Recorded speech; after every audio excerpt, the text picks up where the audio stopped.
Hey guys, let's get more news about Steelers, but first, don't forget to subscribe and leave your like. Insider reveals Tomlin truth about Steelers staff. The Pittsburgh Steelers ended their season in familiar fashion, clawing their way to just enough wins to keep head coach Mike Tomlin's non-losing season streak alive and earning their right to be fodder for a high-seeded AFC competitor.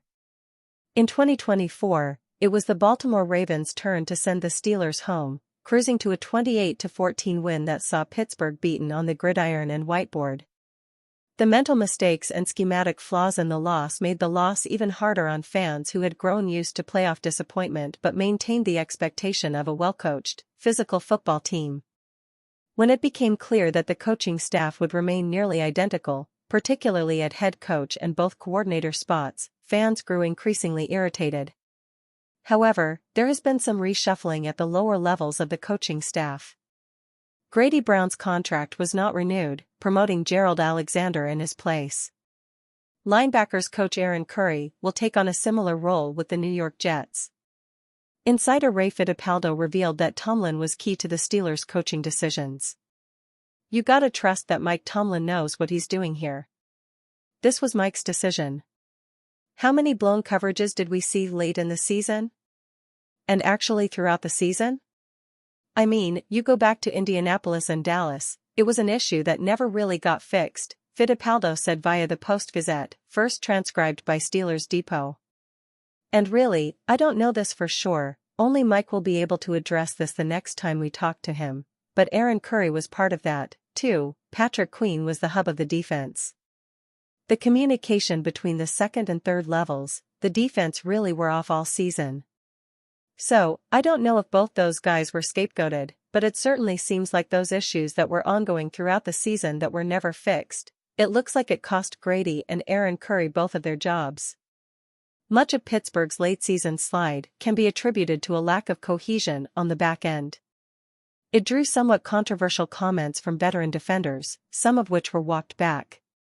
Those issues, to an extent, were a reflection of a coaching staff that oversaw its talent fall short of expectations. Thus, it's no surprise Tomlin attempted to address the issue, or that he was the one making the call. When you put it together, who are the two units that played most off-ball coverage on the Steelers that led to those problems? And it was the linebackers and the defensive backs. And so maybe that was part of it. Mike Tomlin said he was going to do a year-end review and they were going to assess what went wrong in the tail end of the season, Fittipaldo said. "Maybe this is telling us what the Steelers found when they were looking over the whys and the hows at the end of the season as far as why things fell apart, especially on defense." Despite Pittsburgh's hot start to the season, the defense ranked 16th in expected points added per play and 26th in success rate after the Week 10 bye. Between an uptick in opponent difficulty and degradation in the back seven, the Steelers couldn't find the answers to salvage the unit and keep the offense afloat as it, too, struggles down the stretch. While it's not nothing, the Pittsburgh faithful have largely remained unimpressed with the lack of large-scale changes after another stagnant season. Little new blood to speak of won't change that impression. Pittsburgh Steelers likely to draft a quarterback, insider says. The Pittsburgh Steelers will likely look to draft a quarterback at some point in the 2025 NFL Draft, according to Steelers insider Jerry Dulac. That quarterback will likely come on day 3, and they should avoid players like Jalen Milroe, who is projected to be a day 2 pick. "I don't expect it, to be honest. But I do think it's likely they take one in day 3, Dulac said when asked if the team would take a quarterback on day 2 earlier. That would leave the Steelers with a few interesting options, the biggest among them being Louisville quarterback Tyler Shaw. Shaw has flown up boards in recent weeks after a strong performance at the Senior Bowl, but the range for him goes from the 3rd round to early on day 3. When getting into the early day 3 crop, that could also include Ohio State's Will Howard, Syracuse's Kyle McCord, and Notre Dame's Riley Leonard. All of those players could intrigue the Steelers to some degree with one of their late day 3 picks. After the 5-game skid that spoiled the Pittsburgh Steelers season, fans came to the quick realization that the coaching staff responsible for the collapse would be, for the most part, returning in 2025. Head coach Mike Tomlin's job security was never in question. Offensive coordinator Arthur Smith will return, as will defensive coordinator Terrell Austin. That hasn't sat well with the fanbase, although some minor reinforcements are on the way. Even that has proven to have a hint of familiarity to it. According to Cameron Wolfe, the Steelers updated their coaching staff with the hire of defensive backs coach Gerald Alexander. Alexander spent the 2024 season as the Las Vegas Raiders safety coach. The 2 seasons prior, he had been an assistant defensive backs coach with Pittsburgh. Alexander is a former second-round pick by the Detroit Lions. The safety played 5 seasons in the NFL between the Lions, Jacksonville Jaguars, Carolina Panthers, Miami Dolphins, and New York Jets.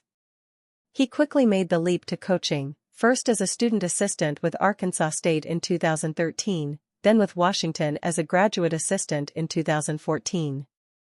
In 2015, he got his shot as a position coach, joining Indiana State for the 2015 season and Montana State a year later. Alexander is generally viewed as a rising coach, as evidenced by his quick promotions. He spent 3 seasons as Cal's defensive backs coach until his first NFL coaching gig, taking on the same role with the Miami Dolphins in 2020 and 2021. Joining Tomlin's squad for 2 seasons, it's significant that a first-time head coach in Antonio Pierce poached him for Pittsburgh. Alexander will take over for Grady Brown, who interviewed with the Atlanta Falcons for their defensive coordinator gig before Jeff Orbich landed the job. He'll be tasked with presiding over a unit that has adequate talent but seemed to struggle with communication breakdowns, especially as the season grew turbulent down the home stretch. Aaron Rodgers' interest hit with NSFW reaction from Steelers defender. When Aaron Rodgers signed with the New York Jets, people instantly viewed the team as a playoff contender. However, it is clear that Rodgers is well past his prime. His stint with the Jets failed miserably as they remained one of the worst teams in football. Now, the Jets are moving on, and the Pittsburgh Steelers have been discussed as a potential landing spot. It's safe to say that Steelers safety Deshaun Elliott does not want Rodgers coming to Pittsburgh. The Steelers are the betting favorites to land Aaron Rodgers, and Deshaun Elliott made his thoughts on the matter known with a comment on a post that shared the betting lines. "Leave his *** at the retirement home," Elliott said in the comment. Rodgers is now 41, and he isn't getting any younger. It was abundantly clear that he can't do the things that made him one of the best players in the NFL, but it's looking like he is going to keep trying. If he ends up with the Steelers, he is going to have to prove himself to Elliott. Last season, the Steelers were anchored by 2 quarterbacks that were signed in the offseason as Russell Wilson and Justin Fields both saw the field in Pittsburgh. Fields was the starter at the beginning of the season, but when Wilson had recovered from an injury, he got the nod.